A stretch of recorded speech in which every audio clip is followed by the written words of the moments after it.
혹자는 얘기하기를 4월은 잔인한 달이다 라고 얘기합니다. 왜 4월을 잔인한 달이라고 얘기했는지 제가 그 뒷조사는 못 해봤어요. 저는 4월은 만물이 소생하는 달이다 라고 고백하고 싶습니다. 박목월 시인이 썼던 그 시를 한국 가곡으로 만들었죠. 목련꽃 그늘 아래서 베르테르의 편지를 읽노라. 혹시 아시나요? 모르죠. 그래서 제가 여기서 부르고 싶지만 예배 중이기 때문에 안 부르겠습니다. 이 4월의 시라는 것입니다. 여러분 꼭 한번 찾아보시기 바랍니다. 4월은 만물이 소생합니다. 모든 것이 살아납니다. 겨울에 언 땅을 뚫고 나왔던 새싹과 나무의 눈이 다시 살아나면서 꽃을 피우게 되죠. 목련으로부터 시작해서 또 산수유꽃도 어제 보니까 많이 폈더라고요. 벚꽃도 어제 동대문은 비가 오고 어제부터인가 그제부터 축제했던 것 같은데 날짜를 잘못 잡았어요. 어떻게 그걸 매년 제대로 잡을 수가 없어요. 여러분 꽃이 핍니다. 여러분의 올해는 무슨 꽃 폈나요? 얼굴에 주름꽃? 무슨 꽃? 하여튼 꽃이 폈어요. 지금 보니까 꽃이 폈어요. 여러분의 마음에는 어떤 꽃이 폈습니까? 여러분의 마음에 예수님의 꽃이 활짝 늘 꺼지지 않는 평생의 그 꽃이 되기를 주님의 이름으로 축복합니다. 오늘 우리는 좀 안타까운 본문을 대하게 됩니다. 그러나 이 안타까운 본문을 통해서도 우리가 분명하게 잡아야 되고 알아야 되는 하나님의 진리가 우리에게 선포될 것입니다. 여러분 오늘 본문에 나오는 사람이 누구지? 안타까운 사람? 유다가 나오게 됩니다. 여러분 근데 이 안타까운 사람 앞의 사건을 좀 보면 2절에 보면 26장 2절에 보면 이렇게 나와 있습니다.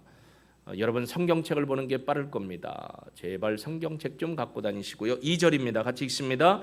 너희가 아는 바와 같이 이틀이 지나면 유월절이라 인자가 십자가에 못 박히기 위하여 팔리리라. 예수님이 말씀하십니다. 내가 팔려서 십자가에 못 박혀 죽어야 된다. 여러분 제자들이 이 얘기 들었으면 어떤 얘기일까요? 참신한 얘기일까요? 충격적인 얘기일까요? 그런 일이 없었으면 할까요? 충격적인 얘기고 그런 일이 없었으면 좋겠어요. 근데 예수님은 예전에도 얘기했지만 유월절 어린 양으로 오셨다겠고 십자가에 달려 돌아가셔서 너희의 죄를 사하고 구원할 것이다라는 순한 예고를 4번에 걸쳐서 하셨습니다. 그 말씀을 들었던 제자들은 그것이 믿기지도 않았고 일어나서도 안 되는 그런 일이었습니다. 근데 그 사건과 겸하여 동시적으로 3절에 보니까 그때의 대제사장들과 백성의 장로들이 가야바라 하는 대제사장의 관정에 모여 대제사장이 가야바였죠. 그 관정에 공식 공개 관청에 그 앞마당에 모여서 예수를 흉계로 잡아 죽이려고 의논하다. 흉계라는 건 흉측한 계략으로 예수를 잡아서 어떻게 하면 죽일까 하고 논의를 하고 있었다라고 합니다. 그러면서 말하기를 밀란이 날까 하니 명절에는 하지 말자라고 조심스럽게 이야기하는 사람들도 있었습니다. 그 6월절 전에 해버리자라는 얘기가 있었던 거겠죠. 근데 6절부터 13절에 보면 공교롭게도 6절에서 13절에 보면 이 베다니 나병 환자 시몬의 집에 예수님이 계실 때 한 여인이 향유를 가득 담은 옥합을 가지고 와서 깨뜨려서 식사하시는 예수님의 머리에 붓습니다. 제자들이 이걸 보고요 분개를 합니다. 저게 얼마나 비싼 건데 저거 팔아가지고 가난한 사람 주면 얼마나 좋을까. 참 딱 맞는 얘기예요. 논리적이기도 하고 합리적이기도 하고 긍휼의 마음이 풍성한 말이에요. 저거 팔아가지고 가난한 사람들 주면 얼마나 도움이 될까. 맞는 얘기잖아요. 그런데 합리적이고 논리적이고 이성적인 말 같아도 이 여인이 예수님의 머리에 향유를 부은 건 여러분 구약의 제사가 5대 제사가 있습니다. 뭐죠? 예전에 레위기 할 때 가르치는 거. 번제를 드리면 소화가 속속된다. 따라해보세요. 번제를 드리면 소화가 속속된다. 베나치오가 아니에요. 번제 소화가 속속되는 게 번제. 그다음 뭐야? 소제, 화목제, 속제제, 속건제. 5개 번제 아니 제사가 있어요. 근데 이 제사는 종류고 그 종류에 있어서 형식 제사의 방법은 뭐냐 이거예요. 여러분 잘 아시는 겁니다. 제사의 방법은 네 가지가 있습니다. 첫째 뭐죠? 불로 태우는 번제가 있습니다. 불로 태운다 그렇죠? 두 번째, 이 불로 태운다는 게 화제입니다. 두 번째는 뭐냐면 들어 올렸다 내립니다. 거제, 들것자서. 그 다음에 뭐예요? 흔드는 게 있습니다. 그리고 하나 뭐가 있죠? 붓는 거. 독주나 포도주를 제물에 붓는 거. 이게 전제입니다. 이 여인의 행위는 예수님이 하나님 앞에 드려지는 유월절 제사 제물이기 때문에 전제로서 예수님의 머리에 기름을 부은 거예요. 향유를 부은 겁니다. 물론 그 여인이 원해서 그랬든지 알고 그랬든지는 모르겠지만 이것은 예수님 앞길에 예비됨으로 예수님의 머리에 전제의 기름을 부었습니다. 그래서 예수님은 죽게 된다는 것을 예표하게 됩니다. 이 앞부분의 설교는 여인의 헌신보다는 예수님이 우리를 위해 죽으셔야 된다는 메시지로 나가는 게 맞습니다. 여인의 헌신, 우리의 섬김 이러는 메시지는 차후고요. 가장 중요한 건 예수님이 우리의 전제물이 되신다라는 메시지를 증거하는 게 이 앞부분의 내용입니다. 그런데 그 뒤에 공교롭게 14절에 이렇게 얘기합니다. 오늘 본문이죠. 그때 열둘 중에 하나인 가룟 유다라 하는 자가 대제사장들에게 가서 말하되 내가 예수를 너희에게 넘겨주리니 얼마나 주려느냐 하니 그들이 은 30을 달아주거늘 그가 그때부터 예수를 넘겨줄 기회를 찾더라라고 이야기를 합니다. 여러분 유다가 뭔 짓을 한 거예요? 하지 말아야 할 짓을 한 거예요. 근데 그에게는 기회가 여러 번 있었어요. 어떤 기회? 언제 팔지? 언제 넘겨주지? 여러분 사극에 보면 그렇잖아요. 이 테러리즘에 있는 사람들이 복수를 하기 위해서 어떤 사람의 행동을 잘 관찰하죠. 그래서 그의 루틴이 어디로 다니나 어느 골목으로 다니나 어느 때에 다니나 밤중에는 요일날 뭐하나 해다가 제일 죽이기 쉬운 때가 언제예요? 첫째, 혼자 있을 때. 둘째, 사람들이 보면 안 되니까 낮보다는 밤이 낫고 밤보다는 또 언제가 좋아요? 금음때. 그때 고르잖아요. 그러니까 유다도 생각한 거예요. 예수님이 백성들이 따라다니지 않을 때가 언제일까? 혼자 계신 시간이 언제일까? 그분이 기드론 골짜기를 넘어서 감람나무 언덕에 올라가는 때가 언제일까? 어느 길로 갈까? 다 어떻게 해요? 알아보고 확인하고 언제가 좋을까? 금음날은 언제일까? 여러분 그때 기회를 보기 위해서 생각을 하겠죠. 그 생각이 날 때마다 한 가지 반대편에서 나는 생각은 뭘까요? 그렇지, 내가 이래도 될까? 내가 예수를 파는 게 맞나? 이런 생각이 조금이라도 있었을 거라고 생각하시는 분 그렇죠? 공감해 주셔서 감사합니다. 있죠. 돌이킬 기회가 있었는데 돌이키지 않았다라는 것이 오늘 본문입니다. 유다에게 돌이킬 기회가 여러 번 있었다는 겁니다. 양심의 화인이 맞아서 이런 악한 행동을 했는데 예수님은 최후의 만찬에서 암시적으로 명시적으로 유다를 지적해 줍니다. 오늘 본문이죠. 그러다 유다는 회개의 기회를 받아들이지 않았습니다. 히브리서 12장 17절에 보면 회개의 기회가 분명히 나옵니다. 한번 보실까요? 히브리서 12장 17절 같이 읽습니다. 너희가 아는 바와 같이 그가 그 후에 축복을 이어받으려고 눈물을 흘리며 구하되 버림바가 되어 회개할 기회를 얻지 못하였느니라. 분명히 회개할 기회가 있다라는 거예요. 사실 히브리서 12장 이 17절 전반부에는 죄를 짓고 하나님 앞에 악을 행하는 사람들의 이야기가 나옵니다. 그리고 그들이 하나님이 주실 축복을 생각하고 내가 돌이켜야지 회개해야지 하고 눈물로 구하는 데가 있어야 되는데 회개하지 않았다라는 것을 얘기합니다. 오늘 본문에도 보면 유다는 예수님을 팔고자 적들과 은밀히 내통을 합니다. 흥정을 합니다. 14절에서 16절 아까 제가 읽어드린 말씀이죠. 그때 열둘 중에 하나인 가룟 유다라 하는 자가 대제사장들에게 가서 말하되 내가 예수를 너희에게 넘겨줄 건데 얼마 줄래? 라고 흥정을 합니다. 그들이 은 30을 달아주거늘 그가 그때부터 예수를 넘겨줄 기회를 찾더라. 여러분 이 은 30이 뭘 상징하는 줄 아세요? 한 사람의 노예를 주고받을 때 파는 금액이에요. 그러니까 예수님을 뭐 취급해서 판 거예요? 노예 취급해서 판 거예요. 노예 정도의 값으로 판 거예요. 유다가요 돈이 부족했으면 이 은 30을 받았을까요? 여러분은 얼마 거실래요? 예수님 팔 때 얼마요? 한 사람도 예수님 팔고 싶은 사람이 없으니까 아무 대답 안 하는 거죠. 맞죠? 아멘? 근데 유다는 딱 30. 내가 예수를 노예 정도로 생각해서 팔겠다라고 은 30을 요구합니다. 근데 이 생각은요, 사람의 생각이 무서운 게 생각은 반드시 행동으로 나옵니다. 26장 47절에 50절, 여러분 성경 갖고 계시면 47절에서 50절 한번 찾아보십시오. 오늘 본문에 마태복음 26장 47절에서 50절, 성경이 없으면 화면을 보시면 됩니다. 말씀하실 때 12 중에 하나인 유다가 왔는데 대제사장과 백성의 장로들에게 파송된 큰 무리가 칼과 몽치를 가지고 그와 함께 하였더라. 예수를 파는 자가 그들에게 군호를 짜 이르되 내가 입맞추는 자가 그이니 그를 잡으라 한지라. 곧 예수께 나와 랍비여 안녕하십니까 하고 입을 맞추니 예수께서 이르시되 친구여 내게 무엇을 하려고 왔는지 행하라 하신대 이에 그들이 나와 예수께 손을 대어 잡는지라. 여러분, 예수님을 팔기 위해서 감람산에 올라왔고요, 군병들과 왔습니다. 내가 사인을 주는 사람이 그 사람이요, 입 볼뽀뽀 하는 사람이 그 사람이 하고 갑니다. 예수님은 그때까지도 유다를 뭐라고 불렀냐? 야 이놈의 새끼야, 너 3년 동안 내가 어떻게 가르치고 입히고 키워주고 은혜를 베풀었는데 네가 이럴 수가 있어? 라고 하지 않고 뭐라고 불렀어요? 꿈은 하늘에서 잠자고. 이게 무슨 노래예요? 그렇죠, 친구여 라고 부르는 거예요.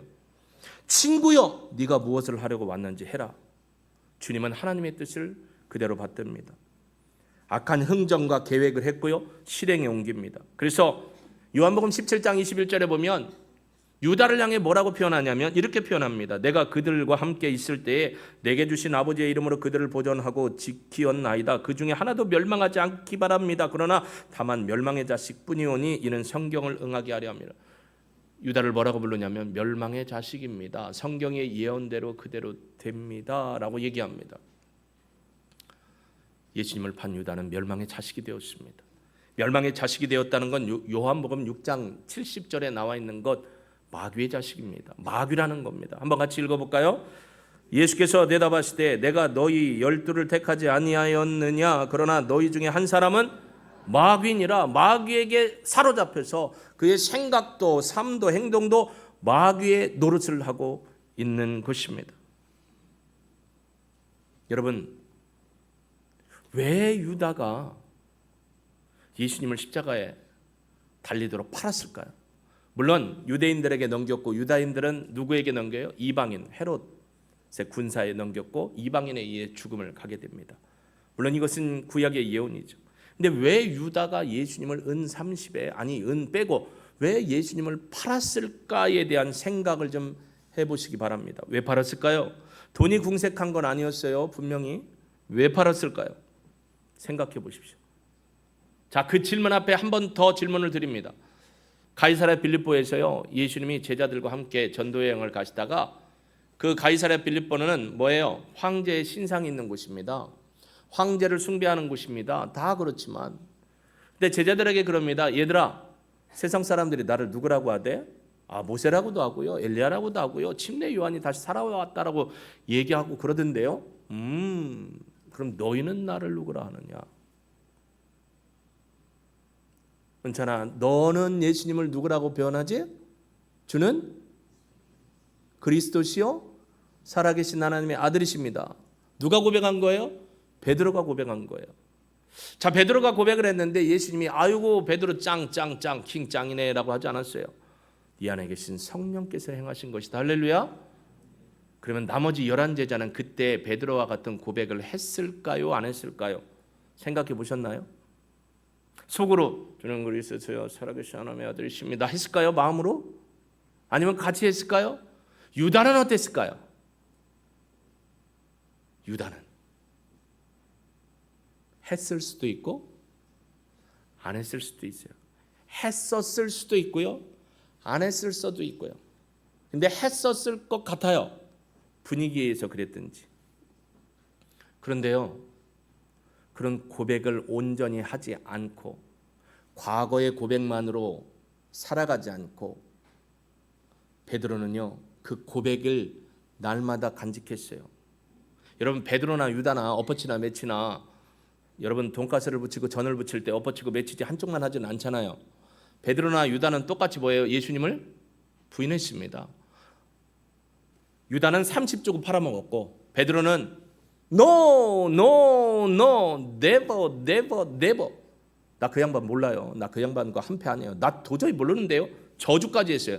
팔아먹은 거나 저주한 거나 똑같은 거잖아요. 그런데 베드로에게는 뭐가 있었어요? 주는 해보세요. 주는 그리스도시요 살아계신 하나님의 아들이십니다라는 고백이 있었어요. 그 어려운 상황에서 자기의 생명을 보존하기 위해서 그렇게 했지만 후에 어떻게 했어요? 그는 회개했죠. 근데 유다는 회개를 했을까요? 안 했을까요? 안 했어요. 오늘 본문이나 다른 본문에 보면 뭐라고 했냐면 뉘우쳤다라는 표현을 쓰고 있는 것을 봅니다. 여러분, 유다는 예수님을 주님으로 고백하지 않은 것 같습니다. 적어도 진심으로는. 빌립보서 2장 11절에 보면 이렇게 얘기합니다. 모든 입으로 예수 그리스도를 주라 시인하여 하나님 아버지께 영광을 돌리게 하셨느니라. 모든 만백성들이 십자가에 달려 돌아가신 그 예수를 나의 주 나의 하나님으로 고백하고 무릎 꿇고 그분을 주님으로 주인으로 인정한다라는 겁니다. 근데 유다는 아니었던 것 같아요. 아니면 그때 했었지만 그때 신앙 고백이 삶의 언저리로 살아오면서 협곡을 지나기도 하고 높은 산을 올라야 하기도 하고 거칠은 땅을 가면서 그 신앙을 잃어버렸을 수도 있습니다. 여러분, 신앙은 지키는 거예요. 내가 붙들지 않으면 놓치면 끝나는 겁니다. 신앙을 공격하는 건 사단입니다. 사람은 사람을 통해 사단이 공격해서 우리의 신앙을 무너뜨립니다. 유다가 왜 예수님을 팔게 되었는지에 관한 여러 가지 여러분 추정의 사건들을 우리는 다 봅니다. 그런데 보통 이 열심당원들처럼 유다는요, 예수님이요 자기의 뜻과 기대와 이생과는 전혀 다른 존재라는 걸 알게 됩니다. 예수님이 자꾸 뭐라고 하냐면 나 죽으러 가, 나 죽어야 돼, 나 죽어야 돼. 여러분 3년 동안 따라다녔어요. 동거동락을 했어요. 같이 한 대짬도 잤어요. 같은 여관에 들어갔을 수도 있어요. 같이 사역을 했어요. 3년 동안 같이 자고 같이 먹고. 군인도 3년 동안 같이 먹고 같이 자면 뭐가 돼요? 전우가 돼요. 그러니까 늘 그때 어렵고 힘들었을 때 같이 했던 전우들이 그립기도 해요. 그러니까 가족보다 더 가까운 거예요. 유다는 예수님과 3년 동안 동거동락했습니다. 예수님이 어떤 분인지도 알아요. 큰 능력을 행하는 것도 봤어요. 말씀 한마디로 바람을 잔잔케 하는 걸 봤어요. 축사를 하시고 떡을 떼시는데 5,000명, 7,000명이 먹는 것도 봤습니다. 와, 위대한 능력자다. 그러면서 점점 그 마음에 우리를 로마로부터 해방시킬 위대한 지도자가 나왔다. 예수님은 지도자로 오신 게 아닌데 자꾸 지도자로 생각한 거예요. 그런데 조항하고 그분이 로마로부터 우리를 구원해낼 줄 알고 따라다니고 함께하는데 어느 날 갑자기 나는 죽어야 돼. 난 죽으러 가. 여러분 마가복음 8장 31절에서 35절인데 좀 길긴 한데요. 한번 눈으로 잘 따라오시기를 바랍니다. 인자가 많은 고난을 받고 장로들과 대제사장들과 서기관들에게 버림받아 죽임을 당하시고 사흘 만에 살아나야 할 것을 비로소 그들에게 가르치시되 드러내놓고 이 말씀을 하시니 베드로가 예수를 붙들고 항변하매 예수께서 돌이키사 제자들을 보시며 베드로를 꾸짖어 이르시되 사단아 내 뒤로 물러가라. 내가 하나님의 일을 생각하지 아니하고 도리어 사람의 일을 생각하는도다 하시고 무리와 제자들을 불러 이르시되 누구든지 나를 따라오려거든 자기를 부인하고 자기 십자가를 지고 나를 따를 것이니라. 누구든지 자기 목숨을 구원하고자 하면 잃을 것이요 누구든지 나와 복음을 위하여 자기 목숨을 잃으면 구원하리라. 아니 베드로가 주님 안 됩니다, 죽으시면 안 됩니다 하면 유다도 똑같은 마음 하니까요. 주님이 죽으시면 안 되잖아요. 근데 도리어 그렇게 말리는 베드로에게 예수님이 뭐라고 하면 사단아 내 뒤로 물러가라 하는 거예요. 자기의 죽음을 막으려고 하는데 꾸짖고 막 이렇게 호통을 치셔? 이상한데? 그런 생각이 들 수도 있죠, 유다에게. 그리고 죽으러 간다는 겁니다. 그리고 심지어 나도 죽지만 너희도 죽음을 위해 따라오라 라고 얘기합니다. 내가 왜 죽어?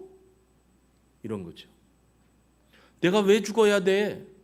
그때부터 마음이 격리됐을 것 같아요. 마가복음 10장 32절에서 34절은 또 이렇게 우리에게 말씀해 주고 계십니다. 예루살렘으로 올라가는 길에 예수께서 그들 앞에 서서 가시는데 그들이 놀라고 따르는 자들은 두려워하더라.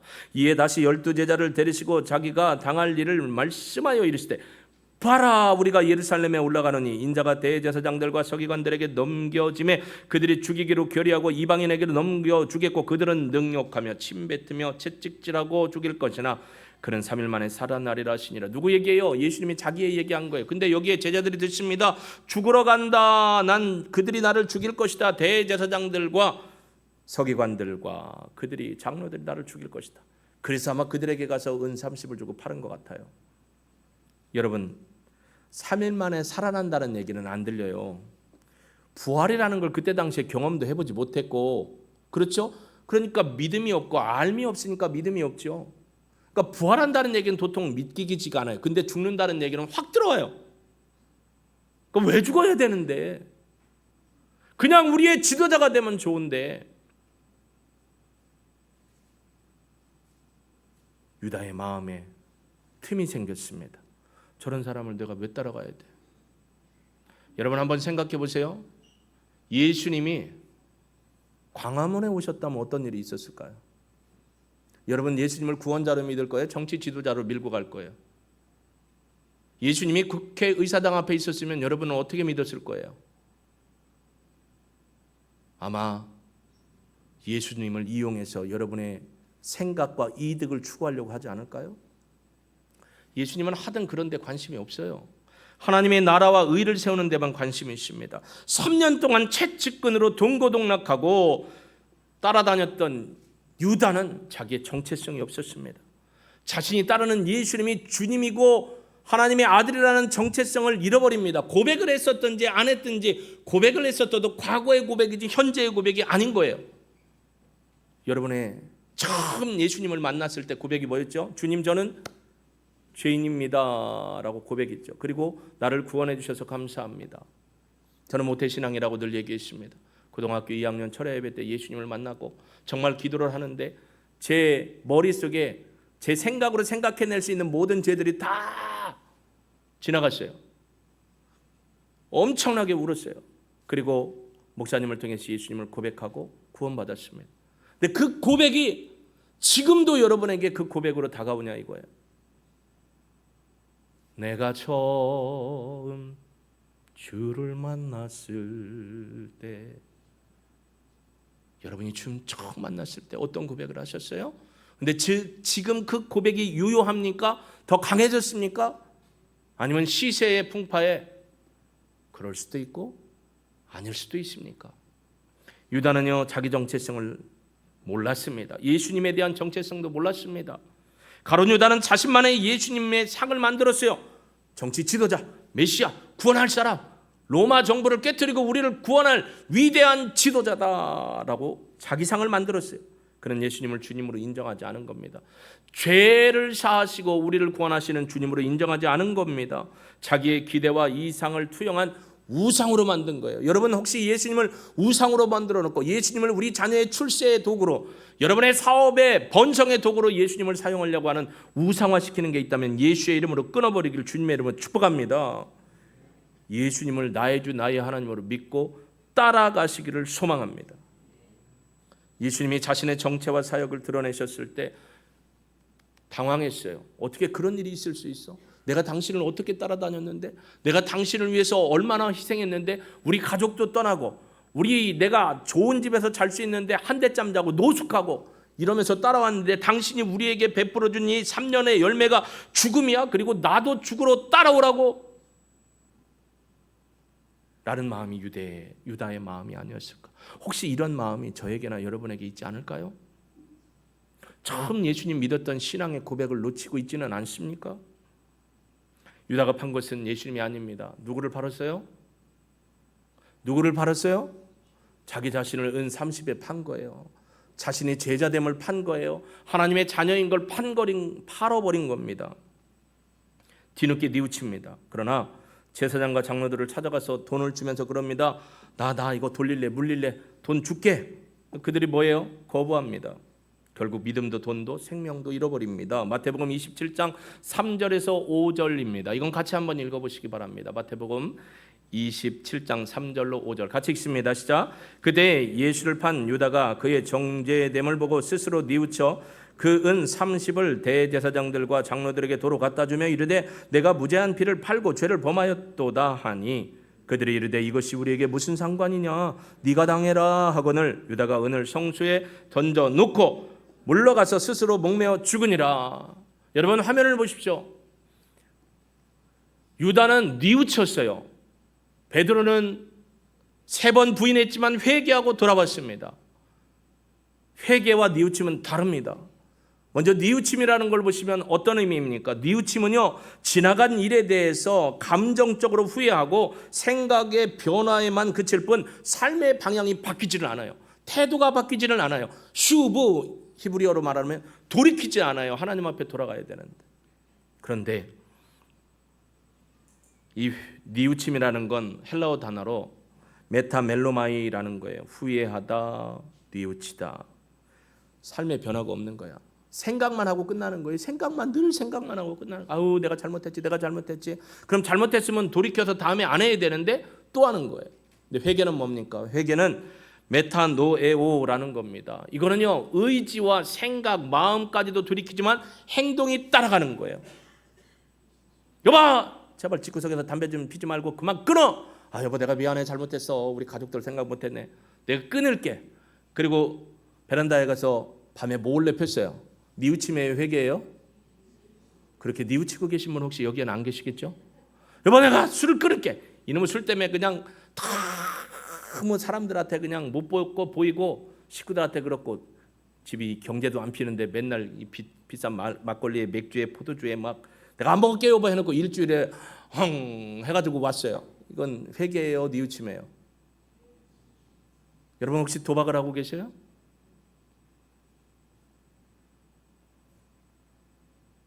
왜 이렇게 조용하지? 혹시 계시다면 오늘 계기로 회개하기를 주의 이름으로 축복합니다. 메타노에오 행동이 돌아가는 거예요. 유재석 씨가 그런 말을 했더라고요. 최근 인터뷰에서 유재석 씨 내가 죽어서 마지막 죽을 시간이 돼서 마지막에 꼭 먹었으면 하는 음식이 뭡니까? 유재석 씨가 면을 좋아하거든요. 마지막에 내가 죽어야 된다면 찾을 만한 음식은 라면입니다. 그리고 그거 라면 다 먹고 식구빵을 하고 싶습니다. 여러분 모르시네. 너무 감사해요. 식구빵은 담배 핀다는 얘기예요. 밥 먹고 피는 담배. 근데 지금 10년 동안 담배를 금연했거든요. 그의 목표와 계획을 위해서 건강을 위해서 10년 끊었어요. 그러고도 내가 죽을 때 한 가지 음식을 먹으라 하면 라면 먹고 식구빵 하고 싶대요. 식구빵. 이따가 젓가락질 할 때 여러분 젓가락질 어떻게 하나 볼 거예요. 식구빵을 하고 죽고 싶다는 거예요. 야, 돈을 많이 벌어도 유재석 씨의 부인 나경원 씨는 예수 믿는 사람인데 유재석 씨가 예수님을 믿었을지 아니면 나경원 씨가 제사를 지내며 불교 신앙이 됐을지 모르겠어요. 그 부분은 잘 찾아봐도 안 나오더라고요. 여러분 돌아가실 때 마지막으로 뭐 드시고 싶으세요? 치킨이요. 고마워요. 누가 치킨 얘기했어? 엄마 아빠한테 사달라고 그래? 오늘 집에 가서 꼭 사주세요. 강집사님, 우집사님 어디 방송실? 오늘 저녁 애들 꼭 치킨 사주세요. 우집사님 나보고 얘기해요. 아멘요 아니요? 야 한시야 그러니까 끝까지 예배 잘 드리자. 끝까지. 여러분 유다는요 자기를 팔았어요. 뉘우치니까 회개하지 않으니까 스스로 돈도 잃어버리고 명예도 잃어버리고 죽었어요. 생명이 자기 거예요? 자기 마음대로 함부로 하게? 유다는 예수님의 제자 중 한 사람이었다고 분명히 오늘 26장 14절에 얘기했습니다. 제자였습니다. 특별한 사람 12 중에 하나였습니다. 신앙 고백을 했을 수도 있어요. 그러나 중요한 게 뭔지 아세요? 과거의 신앙 고백을 한 것이 끝나는 게 아니에요. 지금도 나는 예수를 나의 주 나의 하나님입니다라는 믿음의 신앙 고백을 하고 있어야 된다라는 거고요. 아무리 삶이 어렵고 힘들더라도 예수는 나의 주 나의 하나님입니다. 분명히 고백을 하셔야 되고요. 앞으로의 삶 속에서도 예수가 나의 주 나의 하나님이다라는 고백을 잃어버리지 않게 되기를 주의 이름으로 축복합니다. 이게 복입니다. 과거의 나도 중요하지만 지금의 내 고백, 지금의 나의 신앙, 예수님과 나는 어떤 관계에 있는가를 고백하고 살아가는 것 중요합니다. 예수님은 주님으로 고백하셨습니까? 랍비 선생님으로 고백했습니까? 정치 지도자로 고백하십니까? 예수님은 여러분의 누구십니까? 고백해 보세요. 주님이십니다.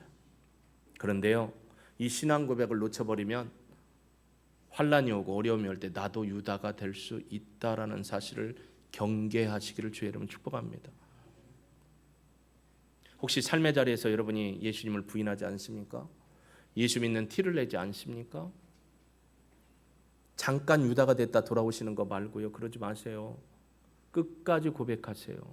끝까지, 죽음의 순간까지, 죽는 그 순간까지 예수님은 나의 주, 나의 하나님이십니다. 여러분, 지금까지 우리의 삶을 인도하신 분이 누구라고요? 나의 주, 나의 하나님 되신 예수님입니다. 여러분, 앞으로의 삶 속에서도 여러분의 삶을 인도하실 분이 누구라고요? 고백해 보실까요? 나의 주, 나의 하나님이십니다. 지금도 예수님은 나의 주, 나의 하나님이십니다. 과거에도 지금도 앞으로도 예수님은 우리의 주님이십니다. 삶의 자리에서, 우리 공동체 안에서, 가정에서 예수님은 나의 주, 나의 하나님입니다. 고백하는 제가 되고 여러분이 되시기를 예수님의 이름으로 축복합니다. 우리 찬양 드리고요, 결단의 기도 드려볼까요? 예, 주님, 과거에도 그랬고요, 지금도 그렇고 앞으로도 주님은 나의 주님입니다. 내가 주님을 고백하며 주님과 함께 믿음의 삶을 살며 증거하는 삶으로 거룩한 믿음의 정체성을 가지고 살아가겠습니다. 우리 찬양 드리고 함께 결단의 기도 올려드리겠습니다.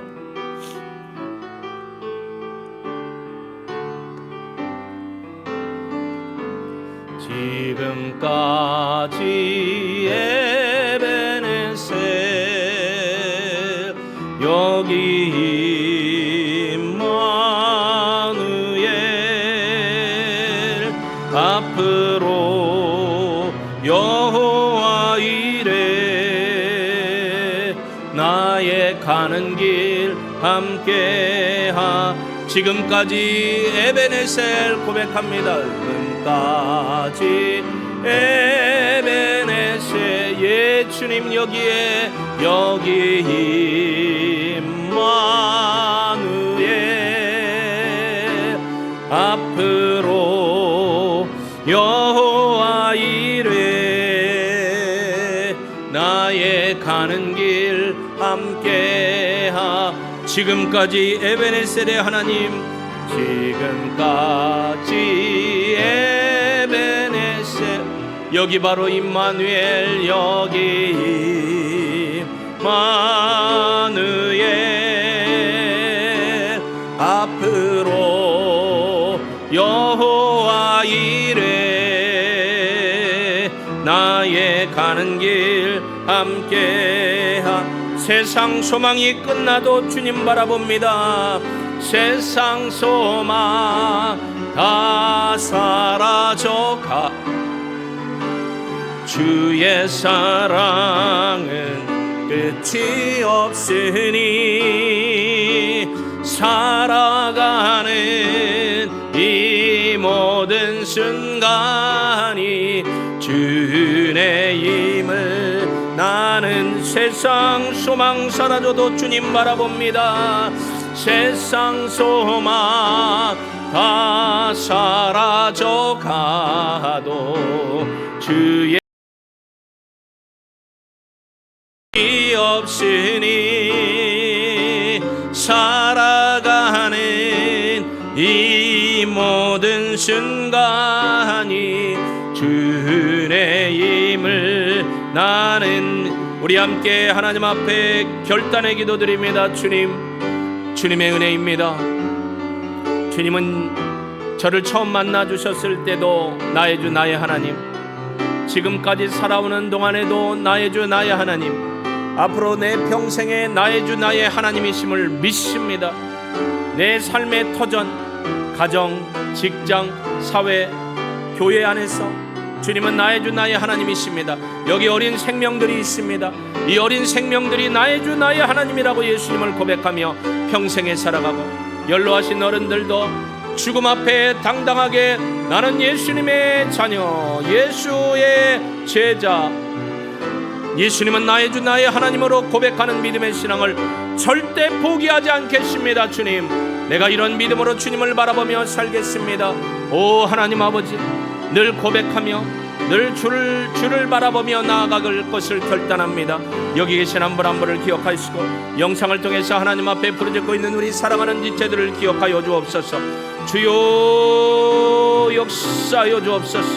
이들의 신앙의 고백이 흐트러지지 않도록, 사단이 와서 이들의 신앙을 좀먹지 못하도록 주님 함께하여 주옵소서. 주님 붙들어 주옵소서.